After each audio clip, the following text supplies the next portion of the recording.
doa ini dibacakan dalam sujud. Setiap sujud.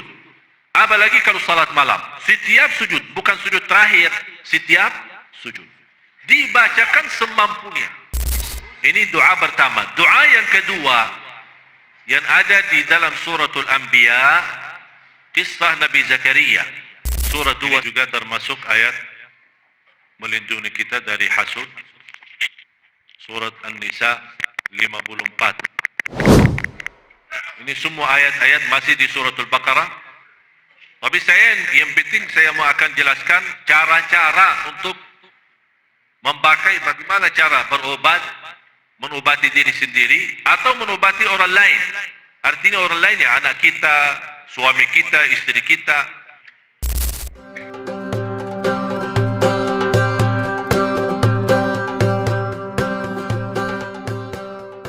Assalamualaikum warahmatullahi wabarakatuh. Alhamdulillah wassalatu wassalamu ala Rasulillah wa ala alihi washabihi wa mawala.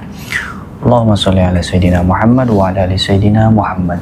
Rabbi shrah li sadri wa yassir li amri wa hlul 'uqdatam min lisani yafqahu qawli. Subhanaka la ilma lana illa ma 'allamtana innaka antal alimul hakim. Alhamdulillah, saya sangat senang sekali bisa bertemu kembali dengan para sahabat yang insya Allah mudah-mudahan dimuliakan oleh Allah Subhanahu wa Ta'ala. Video kali ini marilah sama-sama kita menyimak ilmu yang disampaikan oleh guru kita almarhum Tuan Syarih Jaber. Namun sebelum itu mari sama-sama kita buka daripada ceramah beliau dengan pembacaan basmalah agar kita mendapatkan keberkahan dari ilmu-ilmu yang disampaikan oleh beliau. Mari sama-sama kita buka dengan pembacaan basmalah. Bismillahirrahmanirrahim. Alhamdulillah, kemudian marilah sama-sama juga kita kirimkan surat Al-Fatihah untuk guru kita bersama agar kita senantiasa mendapatkan keberkahan juga serta bisa mengamalkan ilmu-ilmu yang disampaikan oleh beliau dalam kehidupan kita sehari-hari, menjadikan ilmu yang bermanfaat bisa menyelamatkan kita di kehidupan yang sesungguhnya di akhirat dan bisa dikumpulkan dengan beliau juga orang-orang soleh, solihin dan solihat serta para wali-wali Allah, para rasul, para nabi, para orang-orang yang memperjuangkan agama Allah Subhanahu wa Ta'ala. Mari sama-sama kita kirim Al-Fatihah, mudah-mudahan kita mendapatkan keberkahan daripadanya. Ala hadihin ya walikulli niyatin salihah. Al-Fatihah. A'udzubillahi minasyaitonirrajim. Bismillahirrahmanirrahim. Alhamdulillah rabbil alamin arrahmanir rahim maliki yaumiddin. Iyyaka na'budu wa iyyaka nasta'in ihdinas siratal mustaqim siratal ladzina an'amta 'alaihim ghairil maghdubi 'alaihim waladdallin. Alhamdulillah para sahabatku yang dimuliakan Allah, mudah-mudahan sama-sama kita mendapatkan kemanfaatan daripada ilmu yang disampaikan oleh beliau. Mudah-mudahan kita juga bisa mengamalkan dan marilah sama-sama kita simak agar kita menjadi orang yang lebih baik di kehidupan kita yang sesungguhnya. Yuk, bismillahirrahmanirrahim.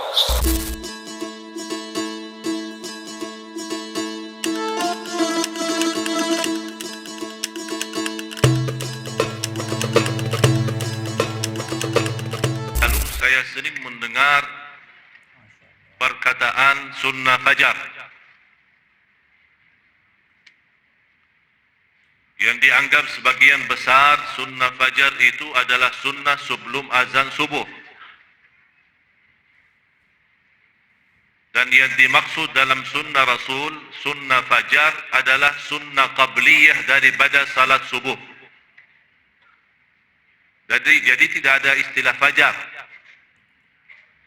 Kalau Rasulullah sallallahu alaihi wasallam bersabda di hadis yang sahih, rak'ata al-fajri khairun minad dunya wa ma fiha, 2 rakaat waktu fajar, yang dimaksud bahasa kita di Indonesia subuh.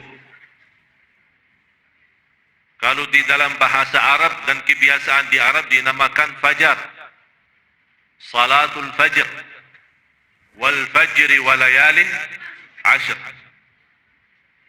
Kalau sudah mulai terang menuju ke terbitnya matahari dinamakan subuh. Kalau masih gelap dinamakan fajar. Jadi Rasulullah menjelaskan 2 rakaat fajar itu lebih baik daripada dunia dan segala isinya. Yang dimaksud sunnah qabliyah salat fajar.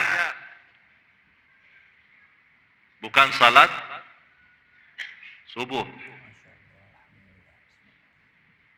Tapi kalau dari sisi makna, Bapak Ibu berkata fajar atau subuh sama saja. Karena orang sering dengar salat subuh, kemudian 2 rakaat fajar, bukan ini beda ya. Akhirnya muncul sunnah sebelum azan fajar. Padahal dalam sisi bahasa sama saja. Fajar itu subuh, subuh itu fajar. Sudah jelas. Makanya belajar bahasa Arab. Supaya tidak salah. Atau nikah sama orang.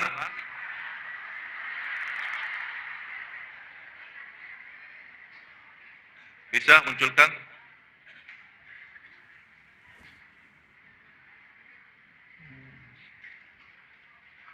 Mana judulnya tadi?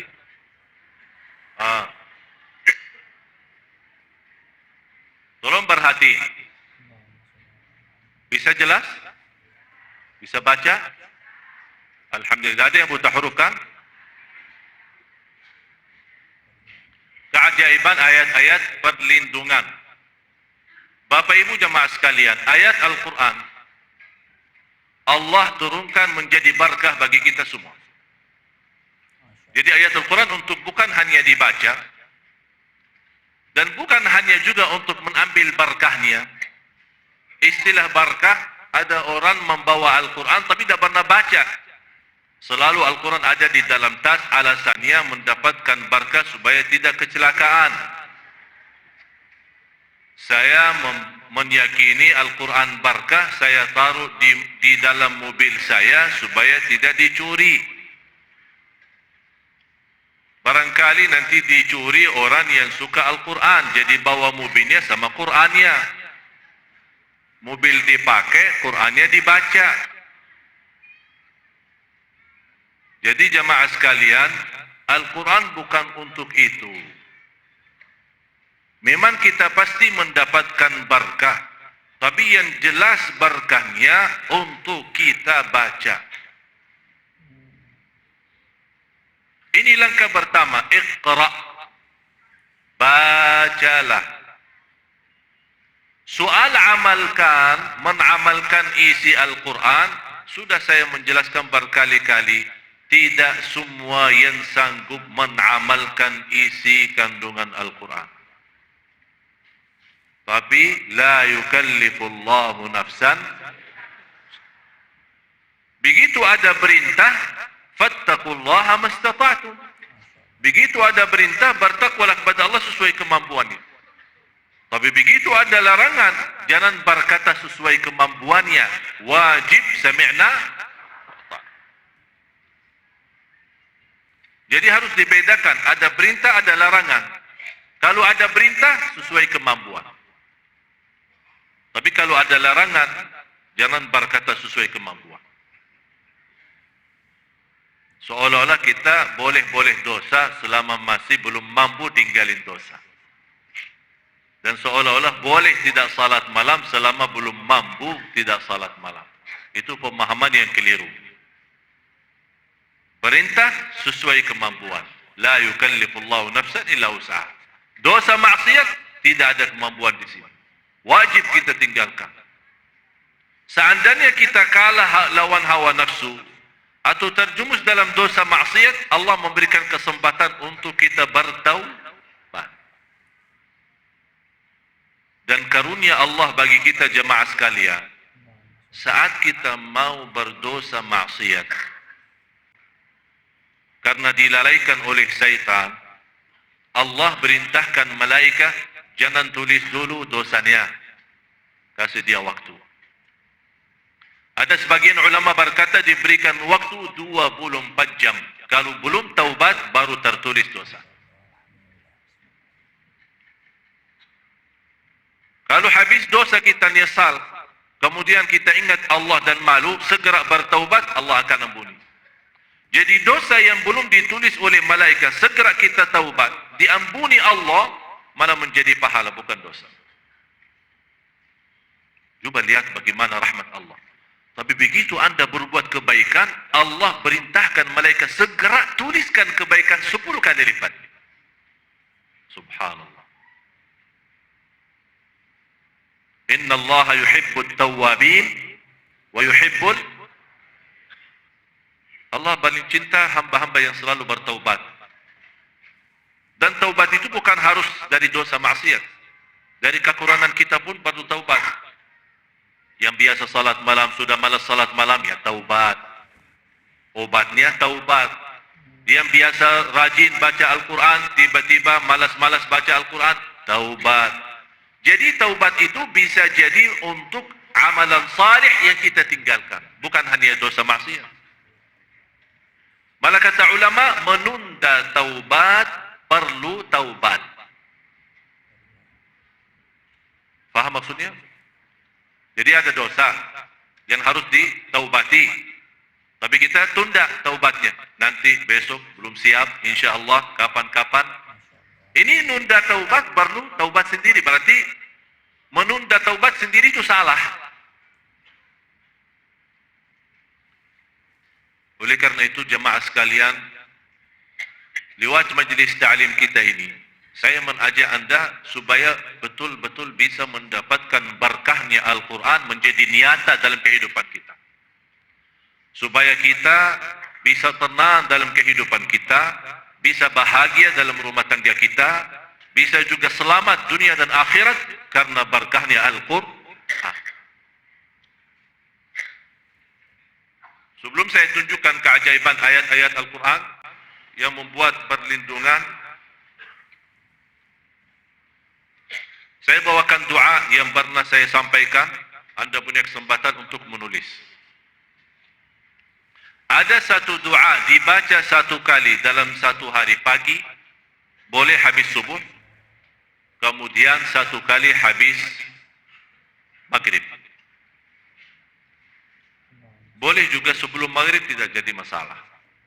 Tapi barang siapa yang membaca doa ini di pagi-pagi hari, dia telah melunaskan syukur harinya. Bapak Ibu, setiap hari kita dapat nikmat, segala macam nikmat, belum mampu kita syukuri. Betul?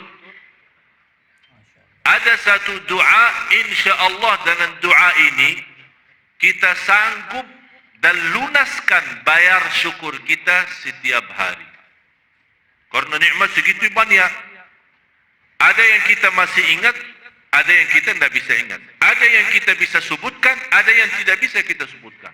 Lewat doa ini akan menguasai semua nikmat, kita membayar syukur nikmat. Barang siapa, kata Rasulullah, barang siapa yang membaca doa ini di pagi hari, dia telah melunaskan syukur harinya. Barang siapa yang membaca doa ini di malam hari, dia telah membayar dan melunaskan syukur malam harinya. Berarti pagi hari atau malam hari kita bisa membayar doa atau membayar syukur kita kepada Allah SWT. Supaya insya Allah lama-lama menjadi hamba yang bersyukur. Doa ini. Kira-kira jelas?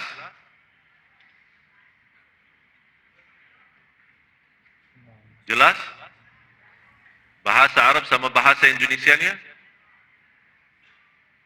Yang tidak bisa lihat, beli kacamata. Dan saya jual kacamata, kalau ada yang mau beli, boleh. Allahumma. Coba perhatiin yang warna merah itu, saya sengaja jadikan warna merah, karena di pagi hari beda sama bacaannya di sore hari. Saya bacain, Allahumma. Ikutin saya. Ma asbaha bi min ni'matin aw bi ahadin min khalqika faminka wahdaka la syarika lak falakal hamdu wa lakas syukr. Subhanallah Bapak Ibu, doa ini memang luar biasa dahsyat. Ustaz Faruk, artinya? Ya Allah, pagi ini tidak ada nikmat yang ada padaku atau pada seorang pun dari makhlukku, kecuali darimu semata. Tidak ada sekutu bagimu, maka bagimulah segala puji dan syukur. Kemudian kalau dibaca di sore hari diganti ma asbaha bi, dijadikan Allahumma ma amsa bi. Sudah jelas? Belum selesai tulisannya?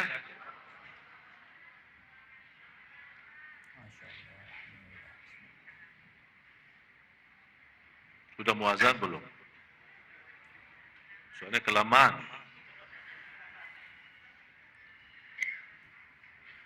Untuk baca doa ini boleh habis salat subuh dan boleh habis salat asar atau habis salat maghrib.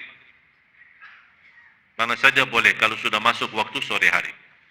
Allahumma ma asbaha bi min ni'matin aw bi ahadin min khalqika faminka wahdaka la syarika lak falakal hamdu walakal syukr.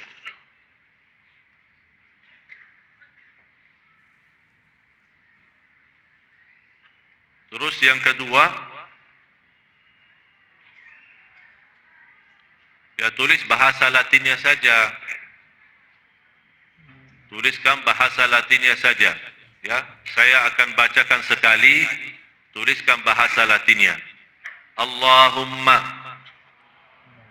Tulis ya bahasa Latinnya ya.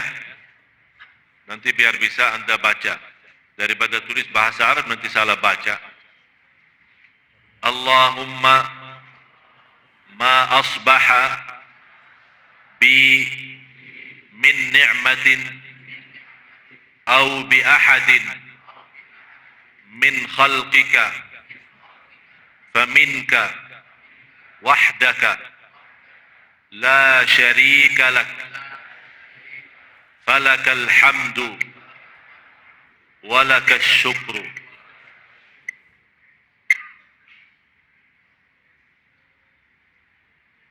Terus kalau sore hari diganti Allahumma ma asbaha bi, jadi Allahumma ma amsa bi. Kemudian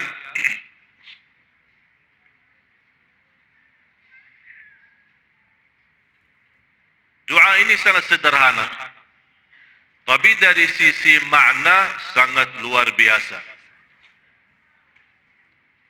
Doa yang kedua, dari sisi doa sangat singkat, tapi dari sisi makna sangat luar biasa.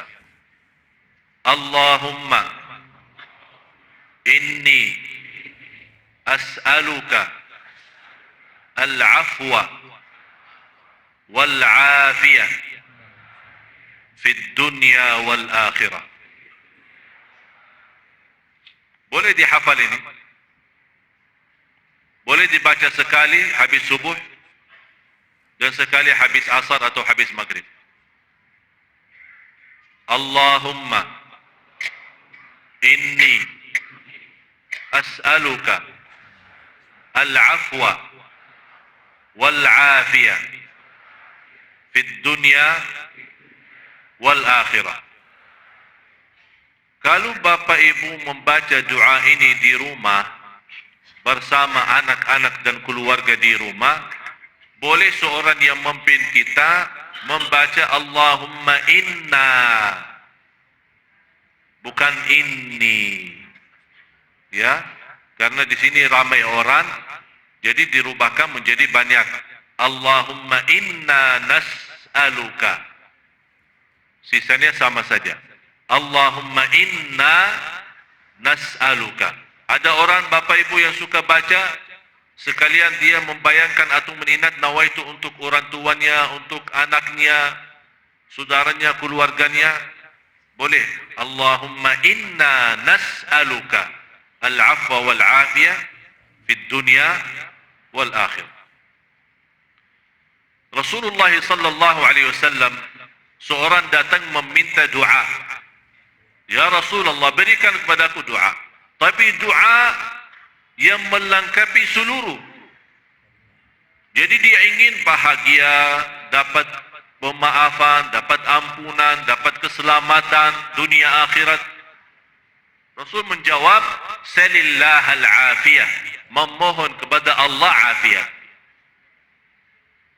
Bentuknya salillahal afiyah, ini doanya. Dengan doa ini anda mendapatkan dunia dan akhirat. Allahumma inni as'aluka al-afwa wal-afiyah fid dunya wal-akhirah. Seterusnya,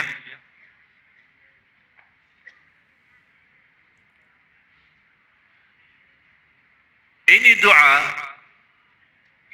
boleh sebenarnya habis makan boleh, habis angkat kepala dari rukuk. Ini hadis diriwayatkan Imam Bukhari.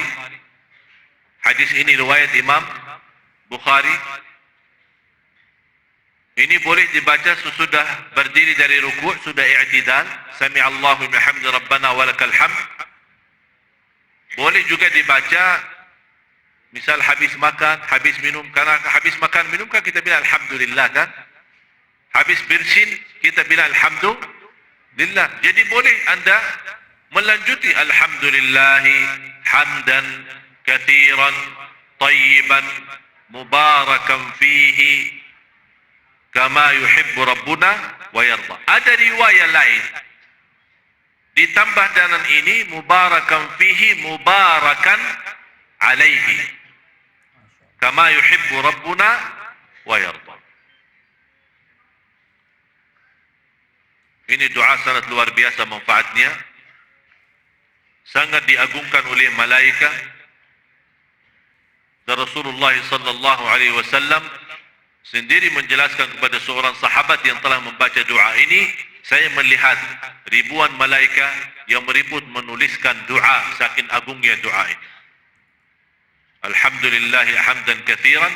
Jadi anda begitu selesai rukuk, sami'allahu liman hamidah, Rabbana walakal hamd, hamdan kathiran, tayyiban, mubarakan fihi, boleh ditambah mubarakan alaihi, kama yuhibbu rabbuna wa yarda. Seterusnya,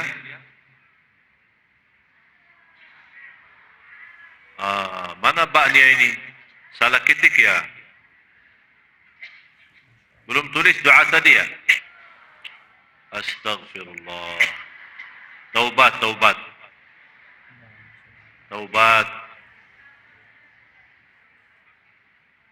Ini baru HP-nya bermanfaat.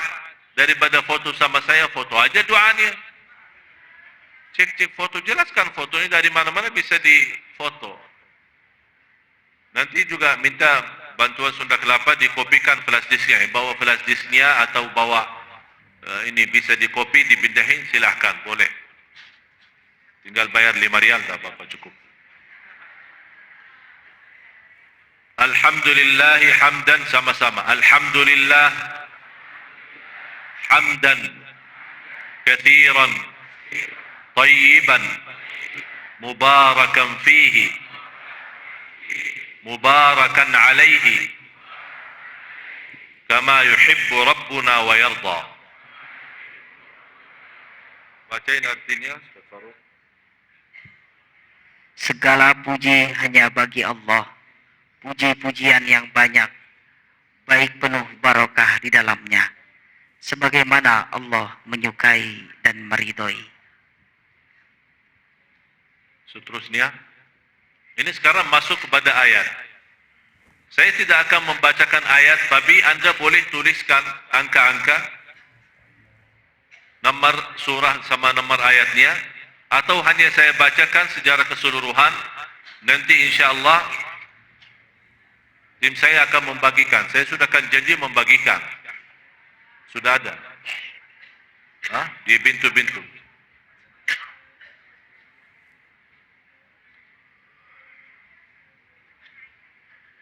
Jadi tak perlu tulis, insyaAllah semua akan dapat kopiannya. Kalau yang belum dapat, karena kami tadi kalau tidak salah memfotokopi kurang lebih hampir 1000. Mudah-mudahan cukup. Seandainya kalau ada yang belum dapat, boleh anda insya-Allah datang kepada acara kami hari Jumat subuh. Saya mengajak anda semua subuh akbar, ramai-ramai kita salat subuh di masjid di sini, dan insya-Allah di Masjid Sunda Kelapa ini, dan insya-Allah sarapan gratis. Tapi sarapannya bukan Sunda Kelapa, sarapannya infak Bapak Ibu. Jadi yang tidak bisa datang Jumat subuh, infaknya duluan disimpan aja. Ini buat infak, tapi itu infak sarapan. Ya, supaya disalurkan kepada sarapannya saja, khusus buat sarapan. Ramai-ramai untuk anak miskin, yatim, kemudian jamaah yang meramaikan masjid salat subuh hari Jumat besok ini. Sebelum saya berangkat ke Makassar. Jadi kita ramai-ramai salat subuh di sini, ya, insya-Allah supaya kita bisa mendapatkan berkahnya salat subuh. Insya-Allah saya khususkan subuh Jumat bukan ceramah, tapi saya bawakan 100 kisah. 100 kisah dari Nabi Muhammad sallallahu alaihi wasallam yang menceritakan kepada sahabat. Jadi setiap Jumat kita bertemu, saya akan bawakan satu kisah. Selama berapa hari? 100 hari. Biar anda mendapatkan pelajaran. Ini kisah-kisah saya kumpulkan dari banyak pilihan dalam sejarah. Ini saya kerjain hampir 9 bulan. Karena saya tidak memilih kisah apa saja, tapi saya milih kisah-kisah yang banyak pelajaran, cerita-cerita yang Rasul sampaikan kepada sahabat. Sekarang saya menyampaikan kepada anda sekalian 100 kisah dari Rasulullah SAW kepada sahabat. Banyak kisah-kisah yang manfaat, ada banyak pelajarannya, ada juga banyak hikmah-hikmahnya supaya kita bisa mendapatkan bagaimana cara Rasulullah menceritakan kisah-kisah dan membawakan cerita kepada sahabat. InsyaAllah siap. Subuh Jumat. Jumat kan bukan hari libur. Jadi anda datang subuh, insyaAllah ada kultum, tidak lebih, kurang lebih 10 minit. Habis itu sarapan. Habis itu terserah pulang. Tapi yang tidak dapat sarapan jangan protes sama saya. Atau lebih baik bawa sarapannya sendirilah. Supaya saya rasakan makanan sarapan ibu-ibu semua. Dari mana-mana datang bawa. Jadi ayat perlindungan ini, jamaah sekalian, saya harap ayat ini yang terkumpul sangat bermanfaat untuk ketenangan, untuk sakit hati, untuk iri, untuk hasud, sifat sombong, untuk berlindungan dari kesurupan, dari gangguan jin, syaitan, kemudian dari sihir. Kalau ada orang yang sakit hati mau bikin sesuatu supaya kita tidak lancar usaha, tidak lancar hidup kita, apa saja masalahnya, insya-Allah dengan berkat dan kekuatan ayat ini sangat luar biasa manfaatnya. Termasuk untuk penyakit-penyakit kita. Kalau ada yang sakit, biarpun penyakitnya itu sampai kanker, insya-Allah disembuhkan oleh Allah Subhanahu wa taala. Dan ini bukan pertama saya bagi. Ini bukan pertama. Sejak saya di Madinah. Sebenarnya Bapak Ibu, saya waktu dari Madinah, alhamdulillah dari usia saya 15, saya biasa meruqyah orang. Tahu ruqyah? Tapi sejak saya datang ke Indonesia, saya stop. Kenapa saya stop di Indonesia? Karena berlebih-lebihan. Nawaitu kita membacakan untuk orang, dan dengan izin Allah dia sembuh, tersebar cerita. Oh, Syekh Ali dari Madinah hebat. Itu gara-gara itu saya tidak mau. Tapi saya, supaya anda sekalian mendapatkan manfaat, saya membagikan semua. Biar Anda sendiri mengobati diri sendiri. Tidak usah tunggu siapa-siapa. Dan tidak usah bayar ke saya atau bayar ke siapapun. Anda bayar lillahi ta'ala sedekah. Saat Anda baca doa ini atau baca ayat-ayat ini. Mulai dari suratul Fatihah. Dan saya berikan rahasia suratul Fatihah. Termasuk anak kita. Bapak Ibu, kalau ada di antara kita yang punya anak, istilah bahasa kita nakal, susah, tidak bisa salat, tidak bisa rubah, tidak bisa menjadi baik. Saat dia tidur, boleh bapaknya atau ibunya membaca Al-Fatihah dekat telinganya berkali-kali. Berkali-kali dibacakan Al-Fatihah. Kalau bisa saat dia masih belum tidur, kita ajak sama-sama membaca Al-Fatihah tanpa batas. Berkali-kali. Sampai Anda merasa sudah ngantuk atau sudah capek, sudah stop. Tidak ada batasnya. Itu subhanallah sangat luar biasa manfaat. Dan saya menajarkan keluarga termasuk anak saya, apapun sakitnya, dibacakan Al-Fatihah tanpa batas, sembuh. Tak perlu insyaAllah ke dokter. Jadi jamaah sekalian, Al-Fatihah memang sangat luar biasa. Tapi mohon maaf, banyak yang suka memang baca Al-Fatihah, tapi belum memiliki keyakinan dan kekuatan dan barakahnya Al-Fatihah. Cukup dari nama Al-Fatihah untuk segala pembukaan, membuka semua masalah. Membuka semua masalah. Selainkan suratul Fatihah, dari awal suratul Baqarah, kemudian ayat Al-Kursi, 3 ayat yang terakhir suratul Baqarah juga, dan ayat-ayat. Nanti insyaAllah semua akan dapat kopiannya. Tapi ada yang perlu saya jelasin. Bisa teruskan?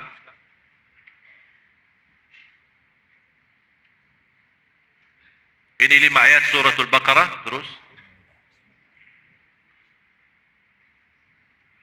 Suratul Baqarah masih ayat 20. Termasuk ini ayat khusus untuk hasud. Tapi tidak bisa, istilahnya tidak bisa hanya mengambil satu-satu. Diusahakan dibawa ayatnya semua. Dan tidak harus setiap hari. Kalau Anda melihat, terlalu banyak ayatnya, nanti membuat malas. Tidak usah setiap hari. Ya bisa seminggu sekali, setiap 3 hari sekali. Artinya diusahakan rajin. Jangan sampai tertinggal lama tidak baca.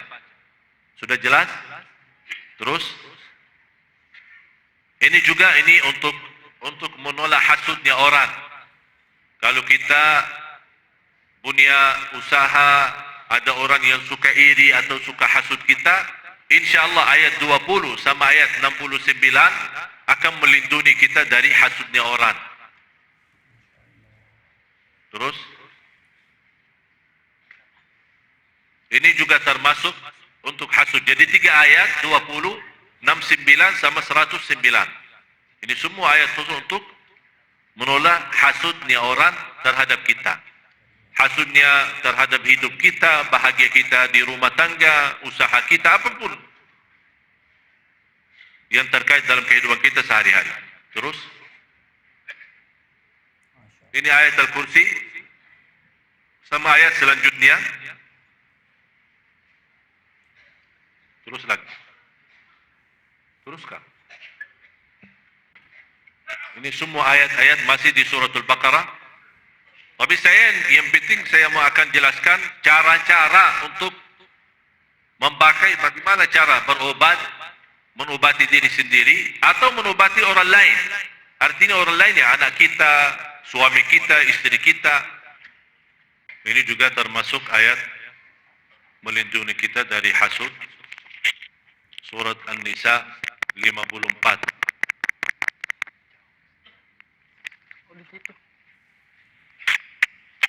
Ini juga termasuk suratul Hijr.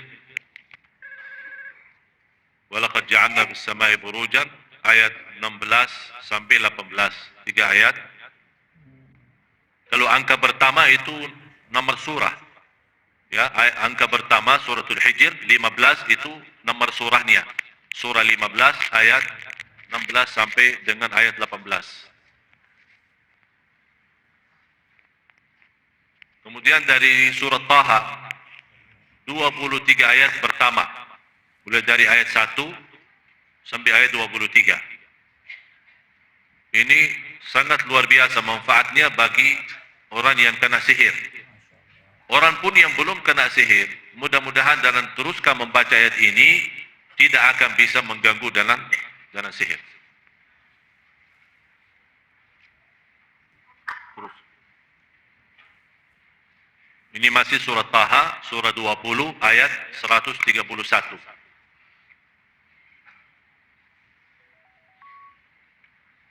Kemudian surah As-Saffat mulai dari ayat 1 sampai ayat 10. Terutama surah As-Saffat ini termasuk sangat bagus untuk orang-orang yang kena kesurupan atau kena gangguan jin, syaitan. Dan termasuk orang yang sering baca 10 ayat ini, insya Allah sangat membantu menghilangkan was-was. Ada orang suka selalu was-was. Artinya suka was-was, ya kadang salat, suka was-was. Ini salat rakaat yang ketiga atau 4. Kadang-kadang dalam salatnya, apakah suka baca Al-Fatihah atau belum? Kadang-kadang was-wasnya, apakah sudah baca Qulhu belum? Kadang-kadang saking was-was, dalam rukuk malah baca Subhan Rabbiyal A'la. Dalam sujud terbalik, Subhan Rabbiyal Azim. Karena dia tidak mensadarkan salatnya, ya terbalik doa-doa ini. Insya Allah dalam membawa ayat-ayat ini, akan dilindungi Allah dari rasa was-was.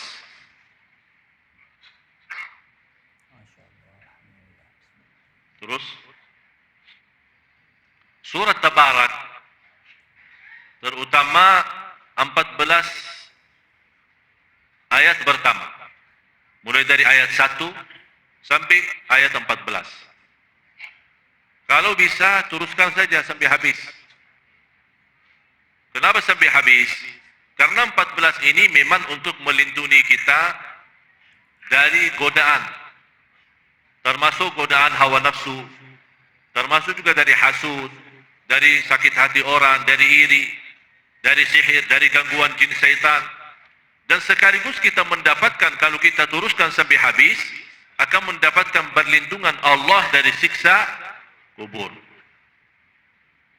Berarti surat Tabarak, kalau boleh, di antara ayat-ayat ini, kalau boleh yang dirajinkan dan teruskan baca setiap malam, atau setiap hari adalah surat Tabarak. Selain suratul Baqarah, surat Tabarak. Dan saya pernah sampaikan, maksimal atau minimal kalau tidak bisa membaca semua ayat tersebut, jangan sampai lewat satu hari belum membaca 11 ayat daripada surat Al-Baqarah. Sudah tahu 11 ayatnya itu? Selain suratul Fatihah, baca 5 ayat pertama suratul Baqarah. Ditambah 3 ayat pertengahan suratul Baqarah, ayat Al-Kursi, dan 2 ayat selanjutnya. 255, 256, 257. 3 ayat. Dan ayat pertama 5 menjadi jumlah berapa? 8. 5 ayat pertama sama 3 ayat, 255, 256, 257, jadi 8. Kemudian 3 ayat yang terakhir suratul Baqarah. 284, 285, 286 menjadi jumlahnya 11. Ditambah habis 11 baca surat Tabarak. Ini yang 11 kalau boleh dijadikan wirid kita sehari-hari. Jangan tertinggal. Untuk apapun. Termasuk godaan batin kita, fikiran, was-was. InsyaAllah kalau anda 11 ayat terjaga dan setiap hari, kurang dari 1 minggu anda bisa hafal. Karena sering dibawa, sering dibaca, malah saya yakin di antara bapak ibu ada yang sudah hafal. Ada yang hafal ayat Al-Kursi? Semua kan? Kenapa bisa hafal ayat Al-Kursi? Ya sering dibaca. Berarti ini salah satu cara mudah hafal Al-Quran, sering baca. Terus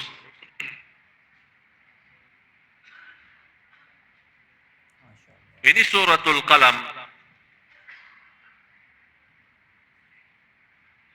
Nanti supaya saat Anda baca ayat-ayat ini, suratul Qalam surah 68 ayat 51.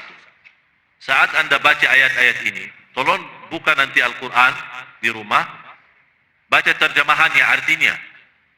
Kenapa? Supaya saat Anda baca ayat ini, Anda bisa mengerti maksud daripada ayat ini, memahami isinya, supaya Anda saat baca merasa bagaimana berkahnya ayat dan kekuatan ayat ini untuk bermanfaat bagi kita, lahir maupun batin. Nah, terus surah Taubah, surah ke-9 ayat 14 sama 15.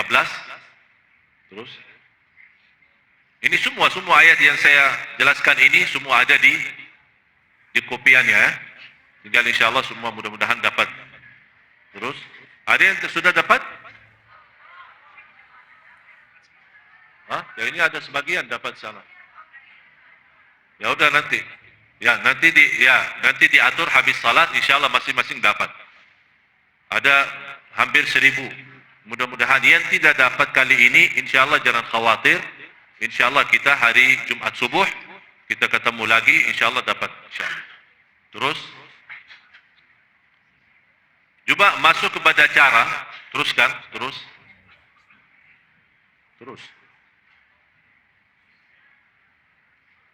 Ini suratul Humazah, Al-Kafirun, kemudian Al-Ikhlas, suratul Falaq dan An-Nas.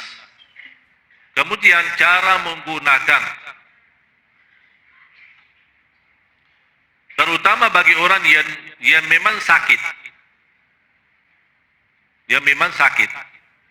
Jemaah sekalian, ini mujarrab loh ya. Ini sangat mujarrab.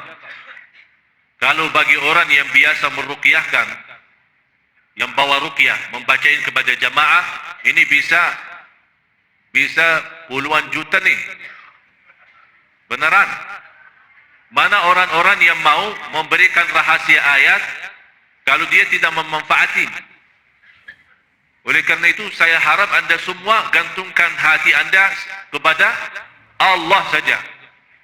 Jangan tunggu-tunggu siapapun yang membacakan atau dibacakan, Anda sendiri baca, biasakan diri baca.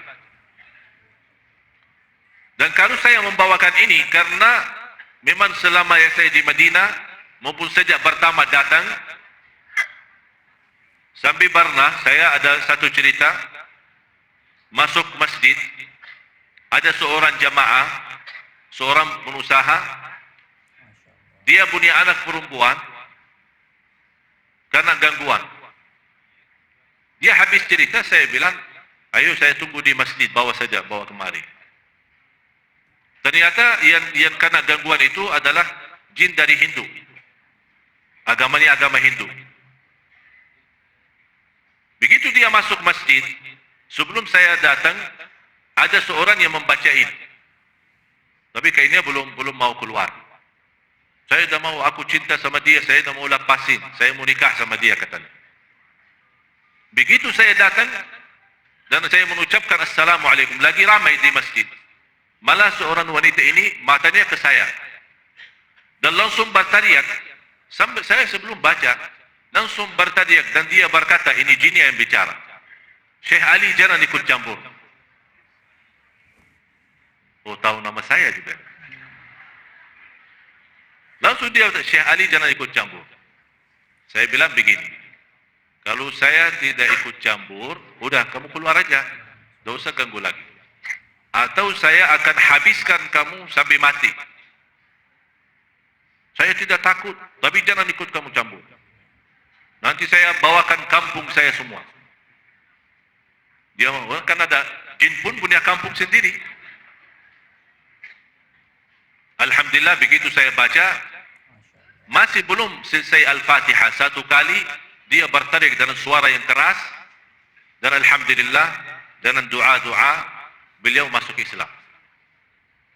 Sampai dia takut, kalau saya pulang sekarang nanti diancam, nanti dimarahin, nanti di apa. Saya bilang pergi aja ke Makkah.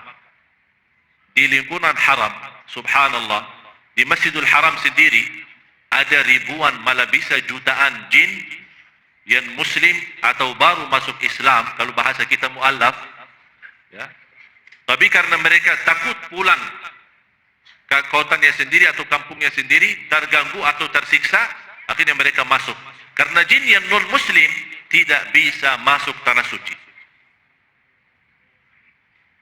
Jadi mereka di sana tawaf, mereka ibadah, mereka salat. Itu yang pertama dan terakhir saya di Indonesia membawa ruqyah. Karena habis saya ruqyah wanita itu, malah tersebar cerita, besoknya pagi Masya Allah di depan rumah antri. Oleh karena itu saya tutup pintu ini. Karena saya tidak harap di antara masyarakat kita yang menggantungkan diri kepada seorang manusia. Biarpun saya dari Madinah, tetap tawakal kepada Allah. Dan selama Anda masih bisa berubat diri sendiri, kenapa berubat sama orang lain? Siapapun orangnya. Tidak ada istilah orang itu lebih terkabul doanya. Semua sama terkabul. Yang merasa tidak terkabul doanya, berarti dia belum iman kepada Allah. Berarti dia belum iman kepada Allah. Karena Allah sendiri berfirman, "Ud'uni, doalah kepadaku, aku terima doamu." Kalau Anda percaya dan iman kepada Allah, berarti Anda doa kepada Allah. Tidak usah lewat siapa-siapa. Jadi di samping ikhtiar dan usaha kita berdoa terus, bukan tidak boleh sama sekali minta sama orang saleh didoakan, boleh. Ketemu kiai, ketemu ustaz, pas lagi habis acara, tolong doakan saya, doakan keluarga saya, tidak masalah. Tapi jangan Anda minta sama orang lain didoakan, Anda sendiri tidak pernah berdoa. Ini yang menjadi masalah. Bagi wanita yang sedang halangan, lebih baik berubatan itu ditunda sampai sudah dalam keadaan suci, bersih, baru boleh baca. Dan semua Bapak Ibu, saya nasihatin Anda, selalu Bapak Ibu Anda jaga wudu. Artinya selalu dalam keadaan wudu. Rasulullah bersabda di hadis yang sahih, "La yuhafidhu 'ala al-wudu illa mu'min." Tanda sempurna iman seorang jaga wudu. Walaupun bukan waktu salat. Walaupun Anda tidak salat, walaupun Anda tidak baca Quran, jaga wudu 24 jam. Anda tidur wudu. Kalau Anda tidur sambil tidur ketiduran, ya kita kan jelas tidak tahu batal wudu kita atau tidak, tapi yang jelas Anda sudah tidur dalam keadaan wudu. Begitu Anda bangun, misal tengah malam, memerlukan, mohon maaf, perlu buang air, kemudian mau lanjut tidur lagi, lebih baik berwudu lagi, kemudian tidur. Ini manfaatnya cukup bagi orang yang jaga wudu, cukup menjadi tanda sempurna iman. Karena Rasul bersabda, tidak ada yang jaga wudu kecuali orang mukmin. Ini kata Rasul sendiri. Berarti kalau Anda mukmin, tandanya apa? Jaga wudu selalu. Kemudian setelah Anda membaca, mentiup dalam air. Boleh Anda bawakan galon yang isinya misal seperti galon Zam-Zam kan? Ada yang 10 liter, ada yang kurang lebih lah. Anda boleh bawa yang misal 10 liter, kalau bisa airnya air Zam-Zam jauh lebih baik. Kemudian Anda baca, dibukakan tutupnya, kemudian Anda baca ayat-ayat yang tadi, habis selesai baca Anda tiup. Bagaimana tiup? Tiup kan ada sedikit basah sama udaranya sedikit ya. Tapi bukan meludah ya. Atau bukan, tidak ada keluar apa-apa. Yang dimaksud di sini tiup adalah ini cara. Jelas? Dalam air boleh 1 kali, boleh 3 kali. Habis itu Anda boleh air yang 10 liter itu dibagi 2. 5 liter buat mandi, kemudian sisanya buat minum. Mau buat minum. Begitu Anda melihat air itu sudah mau habis, tidak perlu baca lagi, tinggal tambah. Tinggal tambah lagi. Mau tambah air Zam-Zam boleh, mau tambah air biasa di atas air Zam-Zam boleh. Subhanallah, air Zam-Zam biarpun 1 liter ditambah 10 liter air biasa, tetap air Zam-Zam berfungsi. Itu sudah dibuktikan di Amerika. Air Zam-Zam berfungsi dan sangat bermanfaat. Biarpun air biasa dicampurkan tidak rubah, tetap air Zam-Zam. Biar 1 liter Zam-Zam, 10 liter air biasa tetap berfungsi. Subhanallah. Tidak bisa dirubah air Zam-Zam itu. Biar sedikit. Oleh karena itu tidak apa-apa. Ada yang berkata, Zam-Zam mahal, susah kita dapat. Kita belum yakin. Di Tanah Abang campur aduk.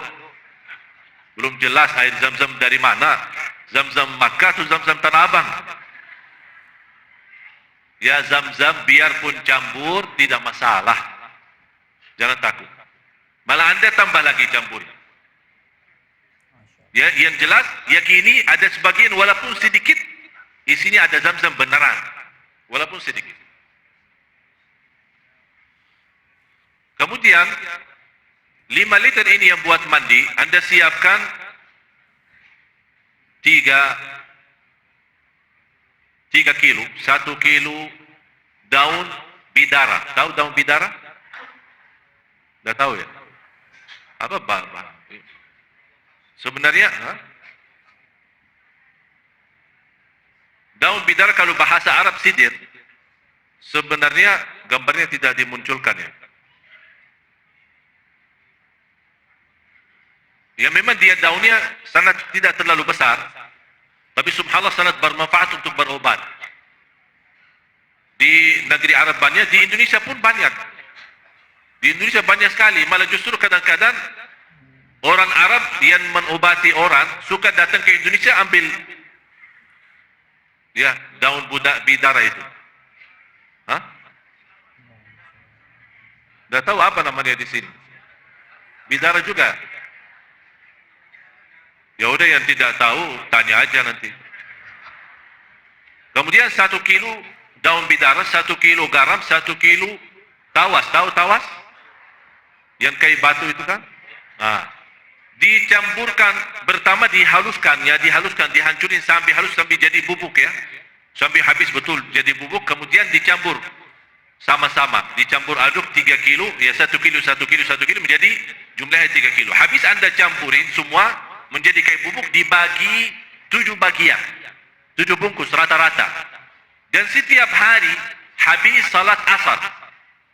Mandi habis salat asar. Dan air yang Anda sudah bacakan ditumbahin 1 bungkus dalam campuran ini, kemudian dipakai mandi. Kalau bisa mulai dari bagian belakang. Bagian belakang artinya dari kepala sama punggungnya sampai ke belakang. Itu dimulai, baru seluruh badan. Insya Allah sangat luar biasa manfaat. Kalau dalam tubuhnya ada gangguan, insya Allah dalam sekali mandi keluar. Apapun gangguannya. Dan sudah mujarab, termasuk bagi wanita yang sudah lama menikah, belum bisa hamil. Ini obatnya. Saya pernah memberikan obat ini, ada seorang ibu 18 tahun tidak bisa hamil. Sekarang Masya Allah punya anak kembar. 1 laki-laki, 1 perempuan. Malah dia bingung mau pertama minta ingin anak perempuan atau laki-laki. Saya bilang insya Allah dua-duanya. Dapat kembar laki-laki dan perempuan. Dan ada juga doanya. Ini semua penjelasan, cuman ini hanya saya sedikit jelasin. Ini semua sudah ada di dalam kopinya itu. Terus yang terakhir atau ini bagi wanita yang belum hamil ditambah amalan khusus di luar mandi itu, bagi ayat itu, setiap mau tidur bayangkan permasalahannya. Artinya fokus. Kalau Anda misal wanita yang belum hamil sudah lama, jadi saat Anda membaca doa ini tolong difokuskan permasalahannya. Jangan Anda punya banyak keinginan, banyak saya mau ini, mau mobil, mau rumah, mau hamil, mau ini, mau... Jangan satu-satu. Jadi fokus. Yang terutama sekarang masalah kehamilan. Belum bisa hamil. Udah fokuskan di situ. Begitu Anda mau tidur berbaring, punya masalah, fokus membayangkan masalah kehamilannya, terus membaca sebanyak-banyaknya tanpa batas sampai tidur. Hasbi Allah wa ni'mal wakil.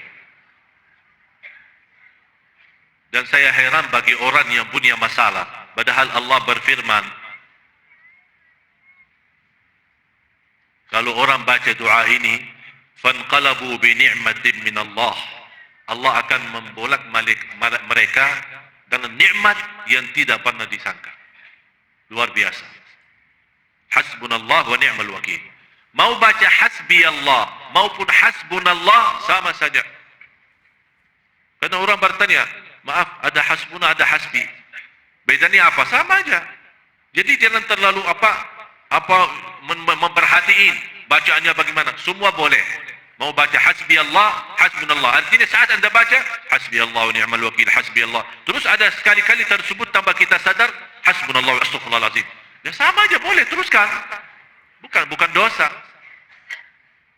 Terus ini doa pertama. Doa yang kedua yang ada di dalam suratul Anbiya, kisah Nabi Zakaria, surah 21 ayat 89 sama 90. Nabi Zakaria termasuk salah satu nabi yang sudah cukup lama tidak dikaruniai anak. Tapi begitu dia baca doa ini, termasuk guru saya termasuk seorang yang cukup lama tidak punya keturunan.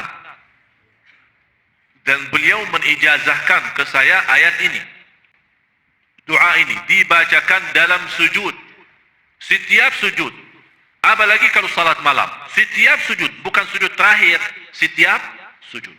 Dibacakan semampunya. Rabbi la tadarni fardan. Wa anta khairul warithin. Kalau mau tahu artinya dan ceritanya, buka suratul Anbiya 21. Surah 21 ayat 89 sama 90. Bapak Ibu yang anda merasa sudah punya keturunan tidak membutuhkan doa ini, silahkan anda berikan kepada orang yang lagi butuh. InsyaAllah dapat pahalanya. Rabbi la tadarni fardan wa anta khairul warithin. Kemudian sepanjang hari, pagi, siang, sore, malam beristighfar. Karena kunci istighfar, kunci rizki adalah istighfar. Kunci rizki harta, kunci rizki keturunan, kunci rizki jodoh, kunci rizki apa saja yang terkait dengan kata rizki, kuncinya istighfar. Kalau saya berkata Bapak Ibu sepanjang hari beristighfar, artinya jangan berhenti istighfar. Jangan baru 2 hari kemudian SMS, Ustaz sudah saya beristighfar, tak bisa-bisa dapat. Ya istighfar dari mulai pagi bangun sambil beraktivitas, sibuk kemana-mana pergi terus bawa istighfar. Subhanallah, luar biasa. Malah saking dahsyatnya istighfar, ini termasuk salah satu doa istighfar itu kata Rasulullah SAW, dan ulama juga menjelaskan. Disitulah kalau anda mau tahu bagaimana cara kun fayakun, Allah menwujudkan kun fayakun, itu lewat istighfar. Kalau anda mau lihat terbukti kun fayakun, coba berbanyak istighfar. Kalau saya berkata berbanyak, artinya jangan berhenti. Apa keberatannya kalau kita dalam perjalanan? Astagfirullah, astagfirullah, astagfirullah, astagfirullah. Naik motor, jalan kaki, lagi di kantor sambil menjalankan tugasnya, lagi uruskan apa, terus beristighfar. Cuma bayangkan, saya mohon 1 hari saja, lidah ini tidak usah digunakan untuk caci maki orang atau bercakap-cakap berkata-kata yang tidak benar. Cuma 1 hari jaga. Insya Allah anda akan rasa dalam 1 hari ketenangan yang luar biasa dahsyat. Hanya beristighfar. Saya mohon Bapak Ibu, kalau saya kasih amalan, tolong amalkan. Bukan hanya coba-coba, tapi amalkan. Sepenuhnya isi, sepenuhnya amalkan. Anda akan lihat bagaimana hasilnya. Sangat luar biasa. Mudah-mudahan apa yang saya berikan bermanfaat. Mudah-mudahan insya Allah semua kopiannya akan ada masing-masing dapat. Yang belum dapat kali ini insya Allah kita bawa Jumat subuh. Yang tidak dapat Jumat subuh insya Allah kita ketemu di acara yang selanjutnya. Dan mohon maaf, Rabu besok, Rabu yang akan datang kalau tidak salah tanggal 17. Ya, tanggal 17 sama tanggal 24 hari Rabu. Mohon maaf dan mohon izin saya tidak bisa hadir karena saya umrah. Ya. Jadi pulang kampung ya. Izinkan saya. Ya, tolong doakan hari Rabu 17 sama hari Rabu 24. InsyaAllah ketemu mudah-mudahan dalam keadaan sihat walafiat hari Rabu tanggal 1 Mei. Tanggal 1 Mei. Dan seterusnya Jumaat pertama, kemudian kuliah duha insyaAllah di Ahad pertama. Dan insyaAllah hari Kamis, kalau ada jamaah dari Bandung, insyaAllah besok hari Kamis saya isi di Darut Tauhid Bandung habis Isya. Yang tidak bisa hadir, bisa anda mendengar lewat radio Tauhid, radio manajemen kalbu, Agim. InsyaAllah bisa anda mendengar ceramah di mana saja berada. Kalau anda sempat hadir ke sana, boleh sambil jalan-jalan ke sana. Hari Kamis, salat Isya berjamaah dan habisnya kita isi insyaAllah. Sebelum saya tutup, saya memohon doa. Ada permohonan doa khusus. Tapi kali ini orang masih, menurut saya usianya masih muda, 42, belum tua. Tapi menghadapi cobaan dan ujian cukup berat. Karena sakit kanker yang sudah menyebar dalam tubuhnya, malah secara medis kata dokter angkat tangan, malah menurut dokter sisa umurnya hanya tinggal beberapa hari. Ini kata dokter, bukan kata Allah. Saya mau membuktikan, dan beliau termasuk orang yang merasa diri banyak berbuat salah dan dia benar-benar taubat. Dan saya sudah jelaskan sama beliau, Allah mencintai orang yang taubat. Bukan hanya dapat diampuni dosa, malah taubat itu menggantikan dosa menjadi pahala. 1 juta kali dosa, dan taubat yang benar, Allah jadikan 1 juta dosa itu menjadi pahala. Coba lihat karunia Allah bagi orang yang taubat. Oleh karena itu, syaitan paling benci orang yang taubat. Orang yang beribadah digoda oleh satu syaitan. Orang yang taubat digoda oleh 10 syaitan. Coba lihat. Orang ibadah digoda oleh satu syaitan. Tapi kalau taubat, kenapa taubat digoda oleh 10 syaitan? Karena mereka tahu, kalau dia bisa taubat benar, taubat jujur, buka halaman baru sama Allah, kemudian Allah ampuni dosa semua, membuat syaitan sakit hati. Saya selama ini menggoda orang ini, berlaku dosa sebanyak ini, dan taubat Allah ampuni semua, soalnya dia merasa sia-sia, capek bekerja. Oleh karena itu Allah menilai orang yang taubat sangat mulia di sisi Allah.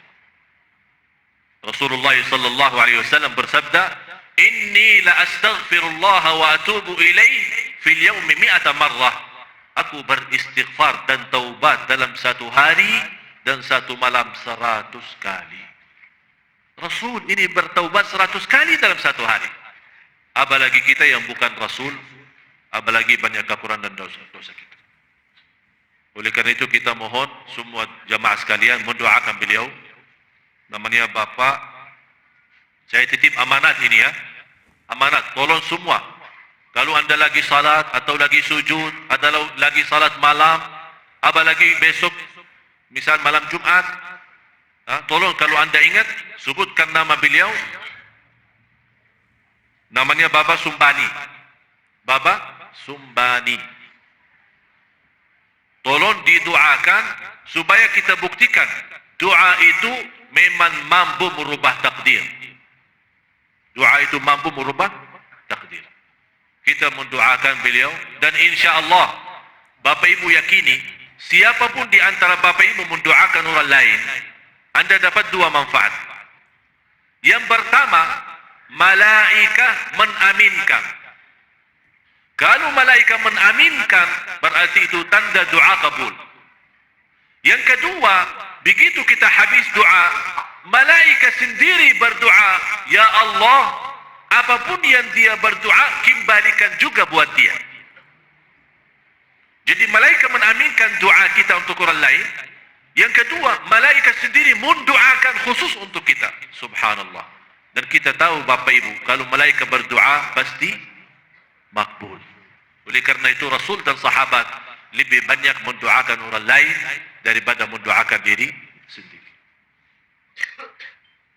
Mudah-mudahan Baba Sumbani ini disembuhkan Allah, diterima taubatnya, diampuni segala dosanya, disehatkan badannya, diangkat penyakitnya, dihilangkan kesusahannya, ditenangkan hatinya, dimuliakan amalannya, diampuni segala dosa, dosa besar, dosa kecil, dosa terang-terangan, dosa sembunyi, dan mudah-mudahan diterima amal ibadahnya, diterima oleh Allah taubatnya, dan mudah-mudahan beliau terpilih menjadi di sisi Allah mulia dunia akhirat.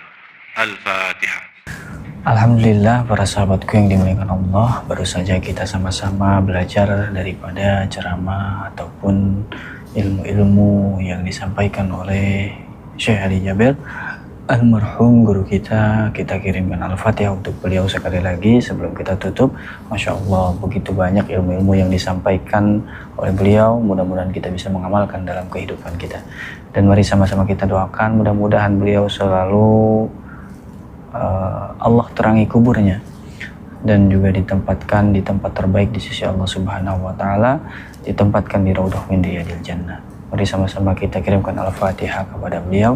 Ala hadihin niyah wa likulli niyatin shalihah. Al-Fatihah. A'udzu billahi minasyaitonir rajim. Bismillahirrahmanirrahim. Alhamdulillahirabbil alamin arrahmanir rahim maliki yaumiddin. Iyyaka na'budu wa iyyaka nasta'in. Ihdinas siratal mustaqim. Siratal ladzina an'amta 'alaihim ghairil maghdubi 'alaihim waladdallin. Rabbighfirli wa liwalidayya. Amin. Alhamdulillah, sebelum kita tutup dengan pembacaan doa kafaratul majlis, para sahabatku yang dimuliakan Allah, tinggal langsung klik keranjangnya. Itu yang saya pakai agar kita sama-sama bisa menyebarkan kebermanfaatan kepada banyak orang. Jangan putus asa, jangan ragu, jangan malu, jangan rasa diri kita ini tidak bisa. Insyaallah kita sama-sama niatin karena Allah lillahi ta'ala, mudah-mudahan kita senantiasa ada dalam jalannya Allah Subhanahu wa ta'ala dan selalu dapat ridho daripada Allah Subhanahu wa ta'ala. Amin ya Allah ya Rabbal alamin. Kita tutup dengan doa kafaratul majlis. Subhanakallahumma wa bihamdika asyhadu an la ilaha illa anta astaghfiruka wa atubu ilaik. Assalamualaikum warahmatullahi wabarakatuh.